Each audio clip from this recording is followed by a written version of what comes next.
السلام عليكم ورحمة الله وبركاته. قبل ما أبدأ موضوع اليوم عايزين نصلي على النبي. اللهم صل وسلم وبارك على نبينا محمد وسلم تسليما كثيرا. عايز ربنا يسترك يوم القيامة تعمل ايه؟ تستر عبد مسلم. ايه دليلي؟ قال رسول الله صلى الله عليه وسلم: لا يستر عبدا في الدنيا إلا ستره الله يوم القيامة.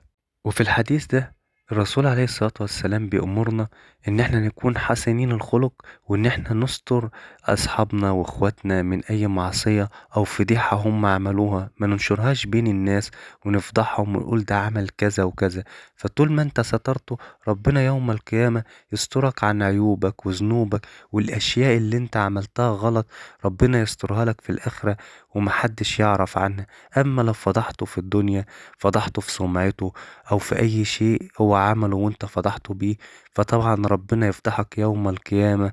وطبعا تفضحك في ملأ كبير العالم كله يسمع فضحتك. اللهم استرنا ولا تفضحنا.